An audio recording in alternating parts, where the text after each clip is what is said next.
Let me do this, share my screen here to show our proposed plan. So let's see. Okay, hopefully everyone can see this. I'll zoom in a little bit so we can get a better view. So this project we're calling Azure Place. It's 29 townhome units. And what we're proposing to build here are highly energy efficient townhomes. So they're projected to get a HERS score in the 40s or 50s. What that means is they are using about half as much as a home, a similar comparable home that has been built in the last couple of years. That's the comparison that we're making ours to. Our home would consume half as much energy as a standard home built to current code here in Utah, and much less energy when you compare it to an older existing home. So I'll just go over the kind of the site on the left here. On the west is Pugsley Street, and on your right of the screen is 300 West. So both will be access points to residents of this project, coming in from 300 West or coming in from Pugsley Street as well. So it's 4 different buildings, 2 different style of units. The larger end units and that you see here are 2-bedroom, 2-bath, 2-car garage. And the smaller, skinnier ones within the buildings are actually a 1-bedroom, 1-car garage unit. Kind of the goal with these is to make them as affordable as possible in today's market. We've got a lot of constraints to work with as far as land prices and the cost of labor and construction.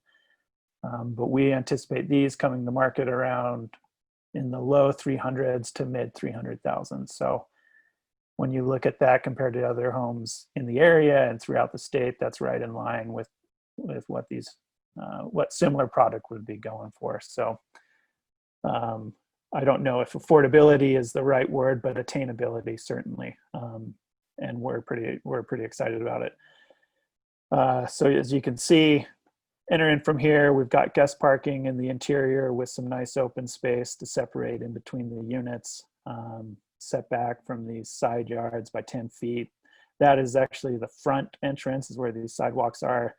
These homes are rear entry for the garage. They're all in the back. And you can kind of see these units here on the end face towards Pugsley Street, and these here on the end face towards 300 West. That's where the front door will be. We've got a porch and a deck that kind of bring it more to the level of the pedestrian and a little more pedestrian oriented, pedestrian friendly. So that's the overview of the site plan. I wanted to go through just some of the renderings that we have. So definitely a modern style, combining this lower level, kind of the ground floor level is a brick, kind of a grayer brick. That darker brown is a hardy board siding, very durable, that will be painted with cedar, natural cedar accents. And then here's the other building schematic, kind of similar themes of ground floor masonry product with hardy board siding accenting on the upper levels, as well as that natural cedar. So you can see kind of how the building lays out. We're looking at the front entrance here. Here's another view of another color scheme. Here's kind of how it reads on the side facing towards, this one is facing towards Pugsley Street. And then just some more drawings of how the exteriors will look. And I think I've got floor plans here at the end. We'll kind of show those. So here we're looking at the 2-car garage, 2-bedroom unit. And then the 1-car garage, 1-bedroom unit. So that's a pretty quick overview, but I think that kind of gives you the basic idea, and I'm happy to take any questions. Okay. If you would like to ask Paul or Katya a question, please enter your name in the chat box. Oh, Paul, would you stop sharing your screen for just a minute? Sorry, you're breaking up there. Go ahead. Would you please unshare your screen for a minute? Oh, sure.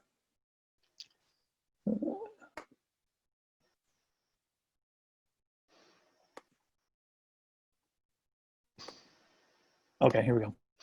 Thank you. All right, sorry. Okay, so that helps me see the chat box. Okay. Okay. All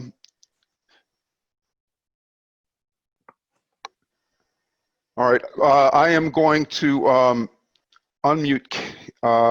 Let's see the order in which we got them. All right. I don't know who iTom64 is, but I'm going to unmute you in just a second since I find you. Okay, go ahead and ask your question. Hi, this is Laura Thomas. I live on Pugsley on the other side of Fifth North. How tall are these units in comparison to the adjacent homes? So these will be 3 stories. Let's see. Let me see if I can find the measurement. We're under so 29 feet. Well, sorry, a little bit over 29 feet. Do you know how tall the adjacent homes are? I do. So we're going to be about the same height as the apartments that we're neighboring against. I know, and then, I mean, we'll definitely be taller than the homes to the south, but we're the same height as the apartments to the north of us. Okay. I know that there's a significant feral cat colony in that neighborhood as well. Are you guys doing anything to relocate the cats? I don't have any plans as of right now, but I'd be happy to work on doing that. Is that something that you would be interested in helping us out with? I'm not their caretaker, but I believe the caretaker is registered with Best Friends. And Okay. so I've just asked about that colony before to see who was taking care of it. Okay. But So, I don't, that's something that we could call Best Friends and figure out who's in charge of them and figure out where they should go. okay, yeah, that's a great idea. That's something I can definitely do, is give them a call and figure out how we can have as little impact as possible on the cats there. Okay, thank you. I wish I knew your real name. Next question comes from Kate and Les Nielsen. Kate, are you there?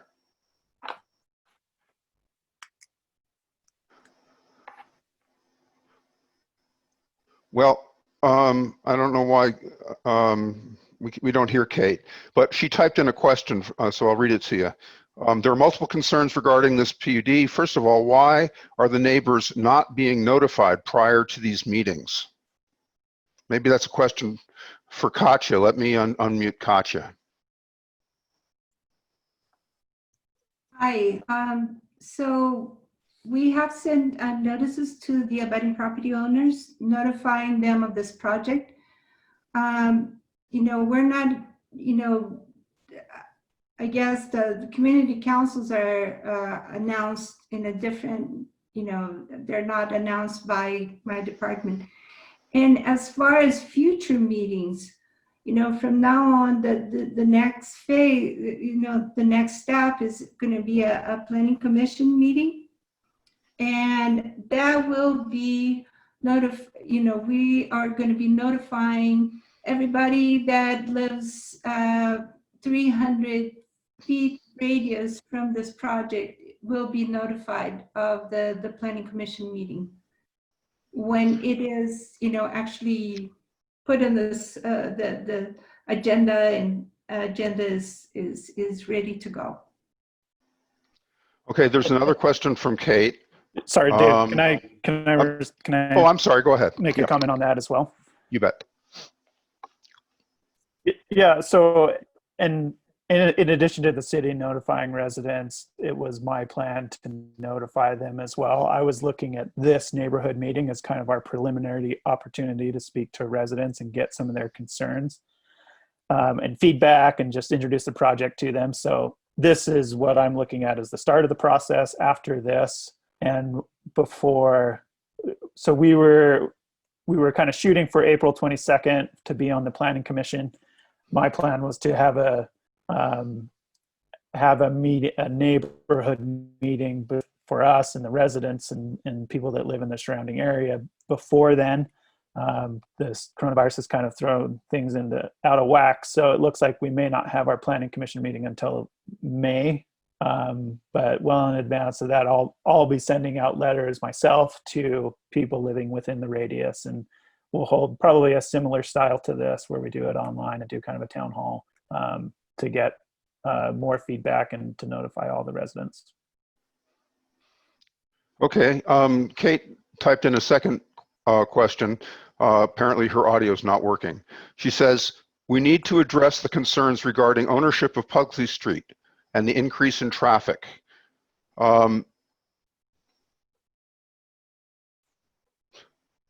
Let's see. She also, I guess this is a follow-up to her first question. She said, the notice went out after the plans had been submitted for approval. This is not acceptable. Many of our neighbors are not online and need a physical notification. So there are two questions. One regards the ownership of Pugsley Street, which is up in the air. I've seen some information that part of it is privately owned. The city, according to Chris Wharton, our council person, is not maintaining it. It's in very poor condition. So there's concern about the increase in traffic on Pugsley Street and its maintenance. And then there was a second question concerning the timing of the notification of this PUD, and especially in light of the fact that a lot of the people there are not online, not having computers. So I don't know which of you, Paul or Katya, want to address those questions. Yeah, you know, in order to notify the public of what we want to do, we've got to have a plan together. So we submitted it to the city, and then that's the plan is, I mean, this is the process that we're going through right now is now we're working with the neighborhood council. After this meeting, there will be more notifications going out to residents in the surrounding area. As far as Pugsley Street, this is something that we're still trying to understand completely. As far as I know, it's a private street. I don't know how these other private streets in the city have been maintained. There seem to be a number of kind of in the same Marmalade block area, but it's my understanding that the residents, you know, kind of all pitched together to help maintain it. Okay. Let me unmute John Mitchell. He has a question. Oh, apparently he doesn't have an audio connection. I guess I'll ask his question for him. He's asking, how many trees are you planting, and what is the open space area south of the units near Pugsley Street? Let's see.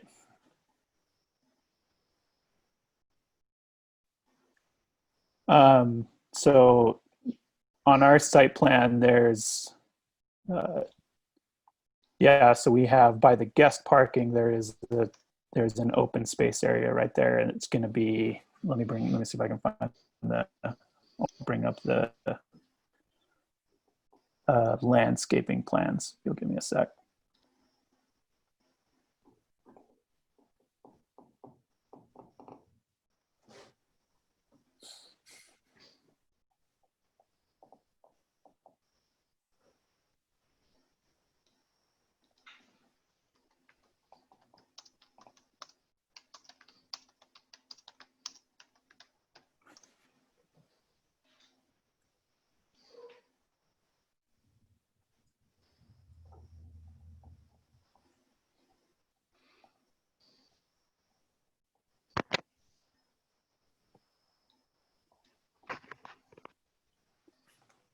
Sorry, still looking for it here.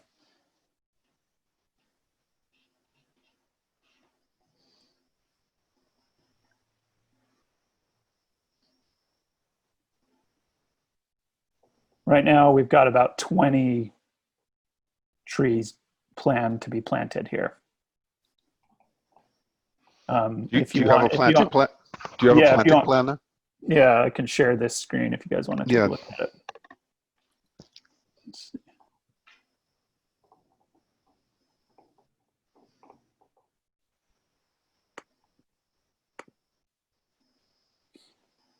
Okay.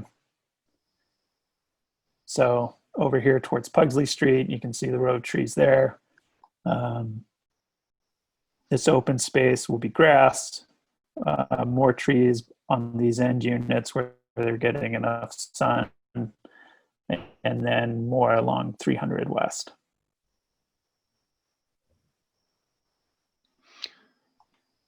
Okay.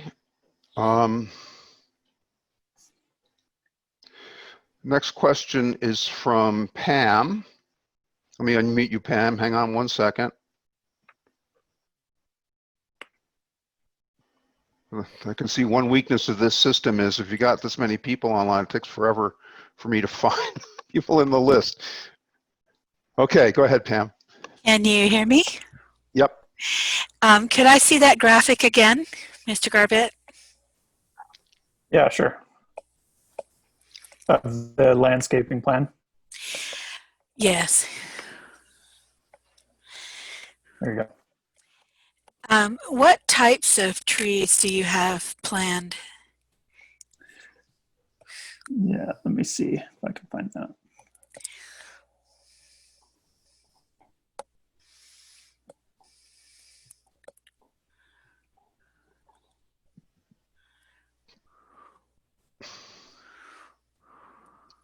What types would you like to see, Pam? Really big ones, not short decorative ones, not the short ones that are only about maybe 9 feet tall, but real large ones, because it's the big trees that are helpful for the environment. And about this plan that I can see, would you be willing, Mr. Garbett, to lose a couple or 3 units, like unit number 113, 122, and 114, in order to gain a couple more parking spaces and also more grass for quite a bit bigger trees, not just ornamental ones, but real tall ones like elms, or maybe elm is not the best one, but huge trees and more grass space. Would you be willing to sacrifice 3 or 4 units, like 113, 114, 122, maybe 107? Is that something you'd consider? I think we can take a look at the tree plan and make sure that we're planting as large of trees as possible that aren't going to compromise the buildings, grow into them, and cause foundational issues. I think that's something that we can definitely do. I don't know. I can't commit to eliminating units in the project, but we can definitely look at making sure that we can plant as many trees as possible. And I think we could very well plant more trees in this green and open space. And that's something I'm willing to do. Reducing the number of units would certainly easily facilitate that and solve that. Yeah, I understand that. We're also in the middle of a housing crisis right now. This is an area that's been deemed by the city to be appropriate for this type of medium density development. We're working to provide homes for people that want to live in this area. There are a lot of them out there. And so, we're trying to do our part by building not just your regular regular homes, but homes that are super energy efficient, twice as efficient as our competitors, and as well as planting trees, replacing those that are there, making sure that we have all of our bases covered when it comes to a more sustainable approach. Okay, well, I don't agree that that's a worthy trade-off, but thank you. Okay, thank you, Pam. Another question here from Kate, whose microphone isn't working. It's, I think, a comment. Many of the neighbors were unaware of the ownership of the road until we requested repairs for the potholes. Only a few of the properties own into the middle of the road. The other parts are no man's land. Katya, is this something that you can look into and maybe shed some light on? Did check that, and is indeed a private road. And so issues like potholes, the city's not gonna do maintenance on a private road. So it's up to the neighbors to get together and figure out a way of maintaining the road. Maybe this is a good time to, talk, to each other and figure out, some sort of plan that could be something that's ongoing, that would benefit all the neighbors. So you're saying that Dave, they are responsible for I've got a making. question. Oh, go ahead. Obviously we're new to this neighborhood. I'm wondering if anyone on this call knows what the current maintenance plan for Pugsley Street has been, what the current plan has been, how they've been maintaining it up to this point. I can share with you, Paul, an email actually which Kate provided me that Chris Wharton sent to her. Basically says the city is not responsible for maintaining that street. So because it's also, I think, going to be part of the required fire access for your project, I think this is an important issue to resolve. Okay, scrolling down the list here. Kate also adds, the increase in traffic is a huge concern for those of us who have children and have been dealing with traffic and high speeds of non-residents as well as residents. Let me elaborate. What she's told me privately is that there's a certain number of people who will cut through from 6th North to 7th North to avoid the light at 6th North and 3rd West. So apparently there's already a high volume of non-neighborhood traffic using that pathway, and I think people are concerned that the project here will only make that worse. Do you intend to have the Pugsley Street entrance be a main entrance to the project? No, I think that naturally the 300 West will be the main entrance to the project. That's how people go get access to I-15. But I do think that they will use Pugsley Street as well. I mean, I think that will be utilized as well. So I think it's definitely a concern that we want to keep everyone safe, as there will be some increase to traffic there. I think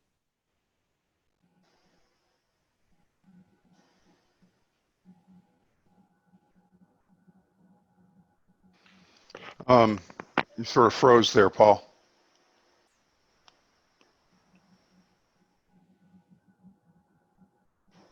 We're not hearing you or seeing any movement. Can I answer a question? I'm sorry, what was that? One of the questions about the PUD. Yeah. Jared asked about other than the frontage to a road, what is being asked that it makes this a PUD and upland development, and that is also the setback between, I guess. Excuse me, Katya, if Paul can hear me, if you could put up the site plan again so that people can see what Katya's referring to? Can you hear me, Paul?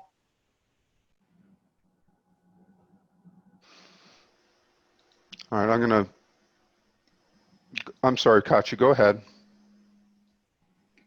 So, just that's the setback between the front facades of the homes and the side yard property, the abutting properties, that will have to have a modification. It's going to be 10 feet, and it will need to be modified.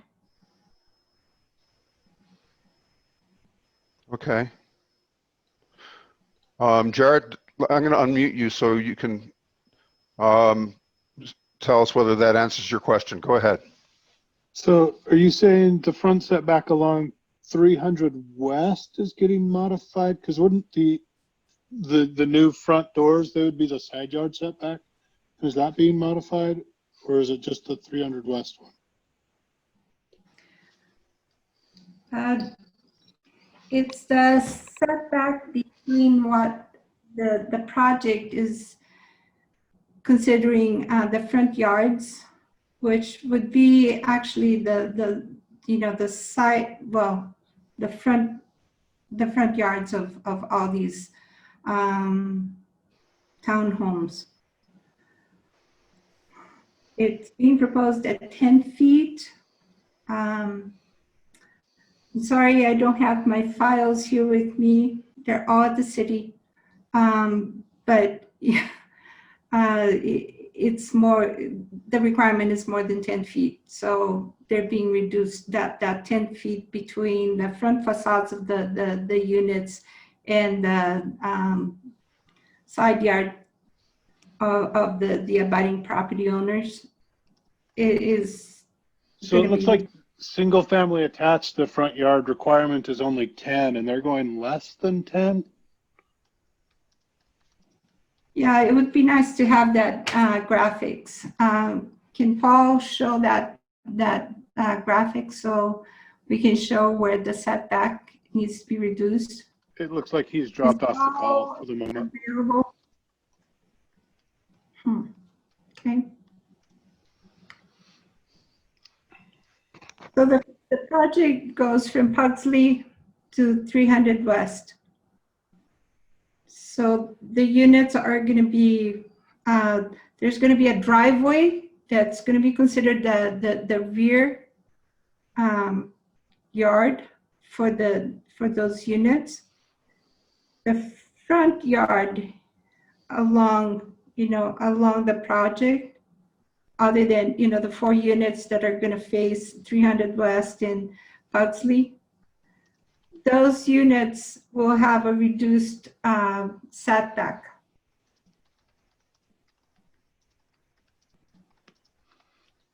Anything else, Jared? No, I think it would be nice to know what their actual setback is versus the zone setback, but without Paul here, I don't think we can know that. So I guess not at the moment. They're being proposed 10 feet, but I have to tell you what the requirement is I have the zoning pulled up on my computer. It's 10 feet is the zoned just front yard setback. Okay, I just got a text from Paul. He somehow got kicked off of the meeting. He's logging back in, and then he can put up the site plan so you can see exactly what the setbacks are. As soon as he logs back in, I will let him show you. Okay, let's see. Kate now tells me that she has audio. I'm going to unmute her and let her. Hi, everyone. Okay, so what do you want me to address, David? Whatever you want. Well, I think that there's a lot of issues here that we've talked about outside of this meeting, and this meeting does concern me because it's, I know that we're trying to connect with everybody while we're kind of in lockdown in our homes, but I think there's a lot of questions that could be answered if people had access to just look at the plans, like in regards to the trees, in regards to what the visual is going to look like. But yes, We have issues in terms of parking and traffic and access to the road. That's parking as well on 300 West. The reality is they are not going to be going down 300 West because there's an island right down the middle of the road. They're not going to go from 6th North to 7th North and go around the island and make a U-turn and then turn into their subdivision.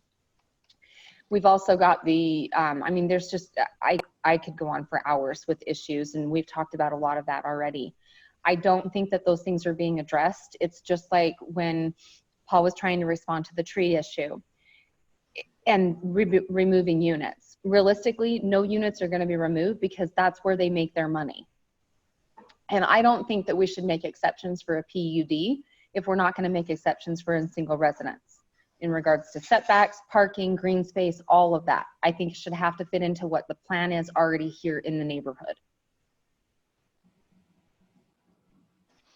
Okay, so the point you're making is that it will be much faster for people to access the project via Pugsley than on 3rd West. So in fact, Pugsley is going to become principal entrance for the project. Oh, I can guarantee it. We've already seen that experience with the Brooklyn condos on 700 North, and their access point is on 700 North, not on 3rd West or Pugsley.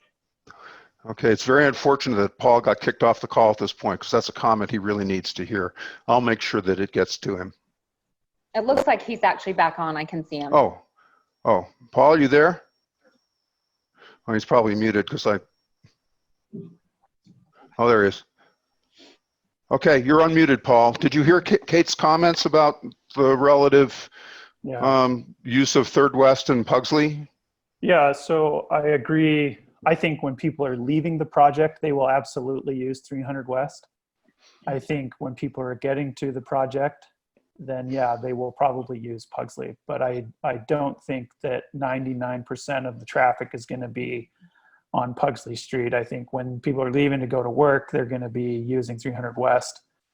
When they're coming home, yes, they'll probably use Pugsley to access their units, their homes. So on Pugsley, and when we send out, so I'll send out the notification. I'm happy to supply our landscaping plan so everyone can look at that and get more information on it. And as far as this whole block is zoned for this mixed use designation. That's what the city has deemed it to use. We fall within the zoning code of this area as far as parking. The minimum standards for this area is 1 parking place per unit. Our units have 2-car garages or a 1-car garage. We're complying with that. I understand that it's different than what's there currently, but we are complying with the current zoning codes and regulations that Salt Lake City has. So that makes sense for the residents who are living there and having parking underneath their homes, but when they entertain, that affects everyone who lives on Pugsley Street as well as on 300 West. We have issues currently with people blocking our properties so we can't get in and out of our driveways, and that's prior to you adding another 29 units on a half block. Yeah, and I understand that there are those times where you're going to have an overflow. We're happy to work with residents to clearly mark or sign the road better so that people aren't parking there in front of people's driveways.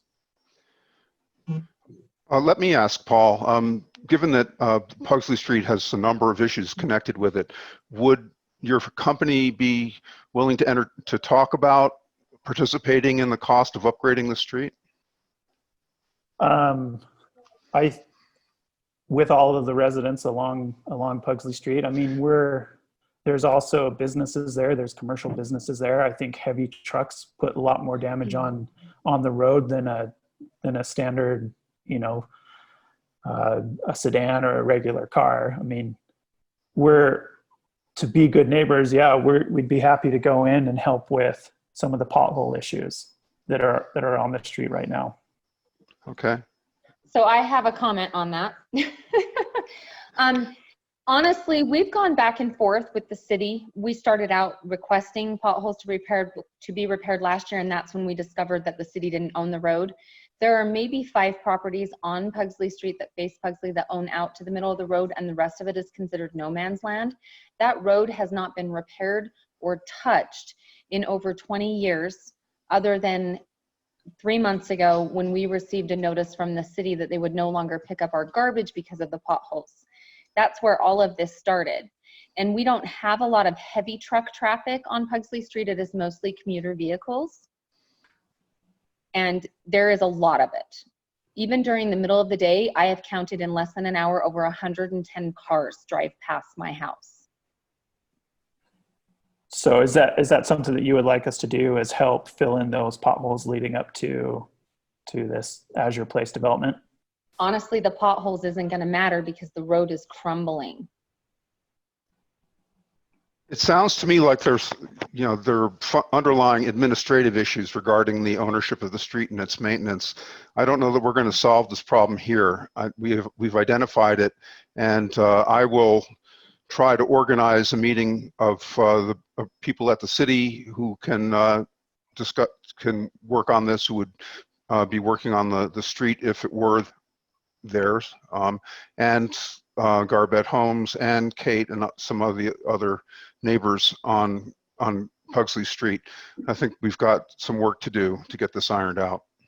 And I think maybe the time is now to really go to the city and pressure them to take responsibility for this road. And hopefully we can figure out a solution with them. I mean, Yes. Pugsley Street extends to the south. I mean, is that a private road, or has the city taken that on? And I think there's no reason why the city shouldn't be taking responsibility for this road.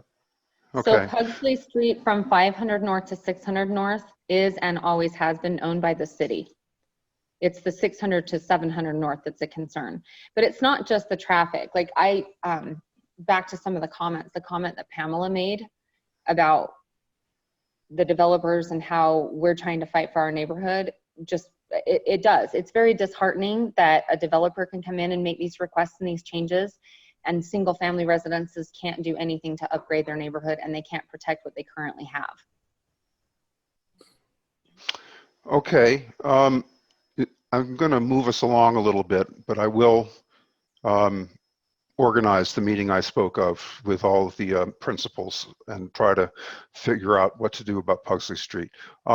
Next comment comes from Maren Copeland. Go ahead. Oh, hey. So on that plan, all I saw were the 3 public parking spots. Somebody did privately message me and say that you have 1 and 2 car garages. And I feel like you've kind of addressed as much as you guys are willing to put in for parking. And I feel like Kate also has addressed this. The issue will be parking. The issue will be that people get a unit with a 1-car garage. And does that come with a driveway? Can they have 2 cars? Because I know very few people that only own 1 vehicle. Yeah, so the 1-car garage units have only 1 bedroom. It will be there's no parking on the street. There's no parking behind the garage. So someone will understand from the get-go, if they're buying this unit, that they don't have an extra place to park in their driveway.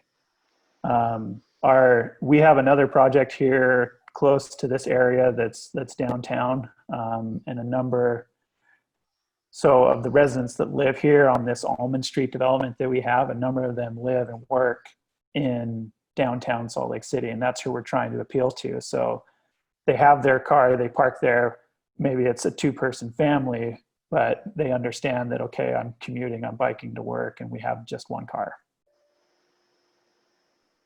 Great. Anything else? Okay. There's somebody logged in as owner. Who is that? I'm unmuting you now. My name is Jeff Davenport. I've lived on 6 North for 45 years.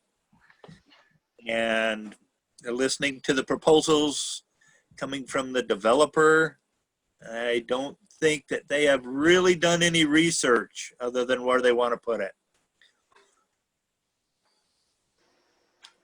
In what respect? Can you be more specific? First off, as I heard about parking, that's a truism.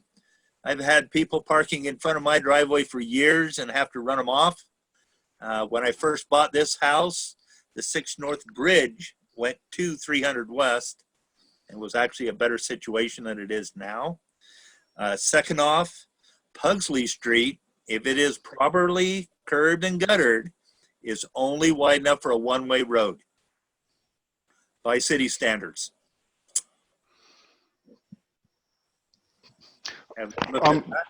While you're on, would you mind typing your actual name into the chat box so that we can get back to you?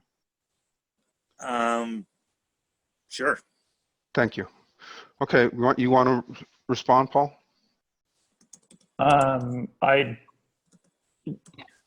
Yeah, I mean, I think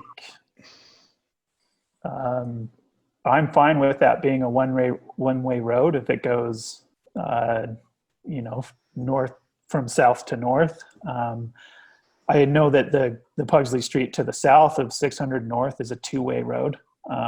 So I wonder if there's something that we can work with the city on to figure that out.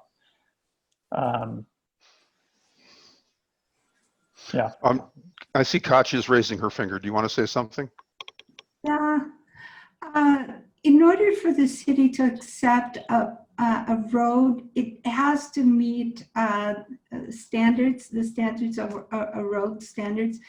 And I have a feeling that, you know, Pugsley is not wide enough, and it would not, you know, be up to standards to be dedicated to the city.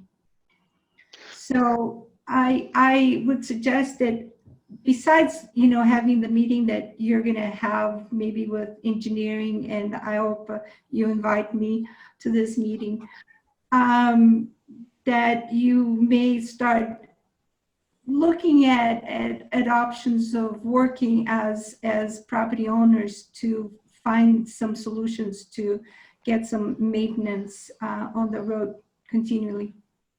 I think realistically, the people who own property fronting on Pugsley Street are not in a position to raise the kind of money that we're talking about. This just simply can't happen. This is, Okay. they are not wealthy people, and we have heard estimates of up to $2 million to bring the street up to city standards. So I think talking about having the residents do that is simply unrealistic. Yeah. You want to say something, Paul?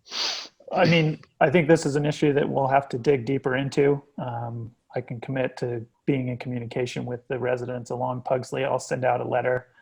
I hope to continue this conversation. I know what we can commit to doing at this point is working to address the pothole issues that are there right now.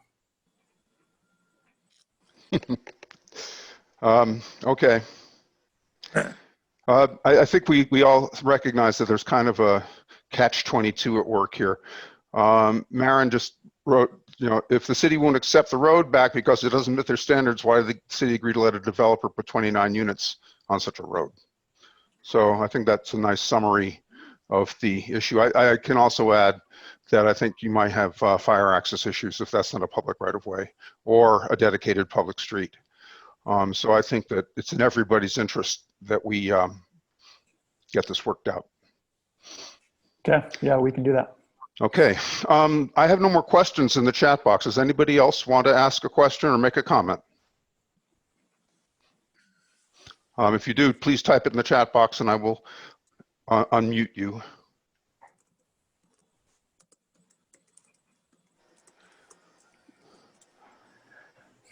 Brian, do you want to say something?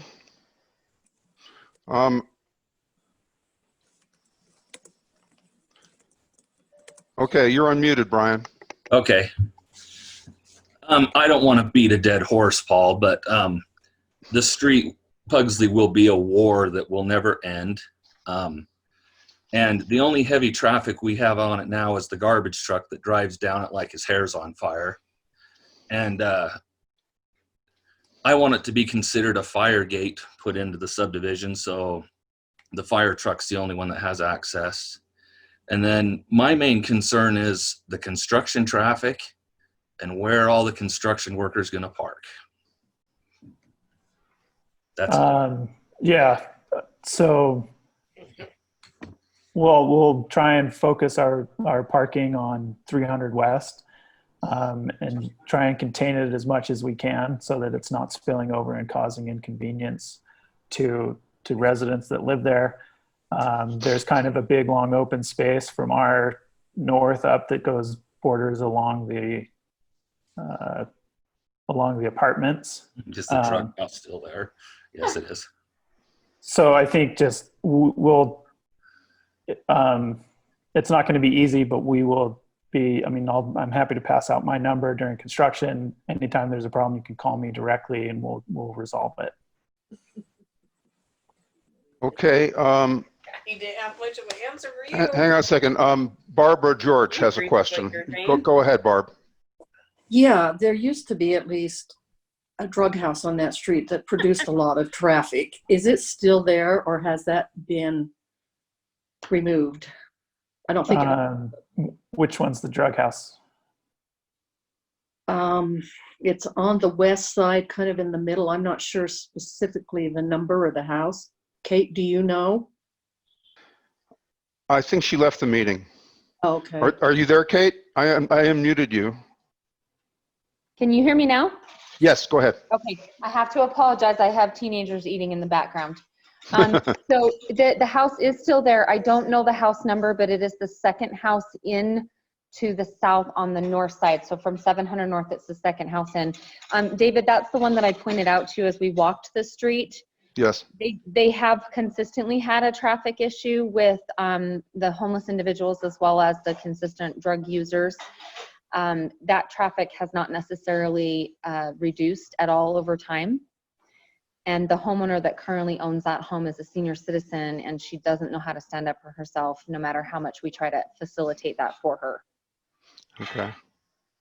So there might be some need to have the police involved here too.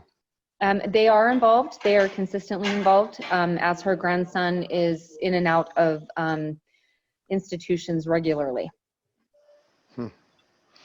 Okay. All right, Kate, you also had there's another message here about stability of a neighboring house.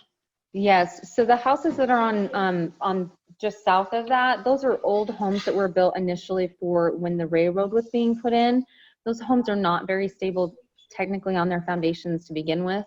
A lot of those homeowners that I've talked to are concerned about their foundations with holding up to all of the construction vibration and the large equipment that's going to be going in and out of there.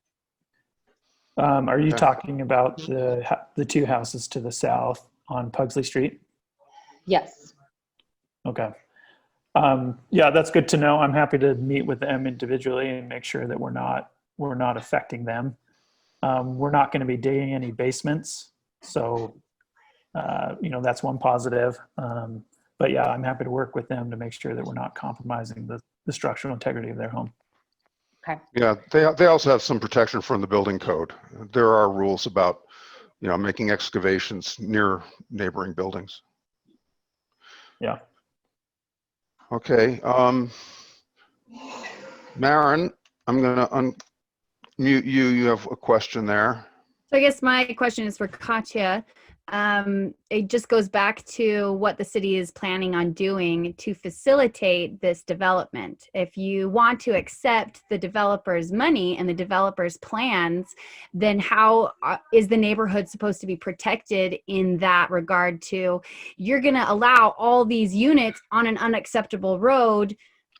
Well, when are we going to know about that decision? When are we going to know that the city has actually made plans to upgrade that or to make that a better living situation for everyone before the plans just go in place? I would like to know what the city is going to do to address that before this development gets started. If I could just interject, Katya, before you answer that question, I think it might help if people understood the full process of the approval of a development like this. It doesn't just reside in the planning division. Maybe you could explain that a little bit. So the planning division gets all the input from different departments in the city, the public. And then once we have all that information compiled, we write a staff report. with recommendations to the Planning Commission. It is the Planning Commission Sorry. that will review this project and will read our staff report with all that information from, comments that you're making right now, comments from different city departments. And once they have that information in front of them at the they will have a public hearing where they'll be presented with all this information, and we'll have an opportunity for people to speak to the Planning Commission. And it is the Planning Commission that makes those decisions. It's not the Planning Division. And there's the Planning Division is the staff for the Planning Commission. So we work as a staff to prepare all the information, and it is the Planning Commission that actually makes the decisions. Right. Great. So you will get part of your report will include feedback from the fire department, right? Correct. Right. So if there's a problem with a fire lane, it will appear in your report. Yeah, transportation, all applicable departments, public utilities, look at utilities, engineering will look at the infrastructure of the city, public streets, fire will look at access and that sort of thing. Thanks. Okay. Let's see. Kate, let me unmute you again. You had another question about whom to contact. Go ahead.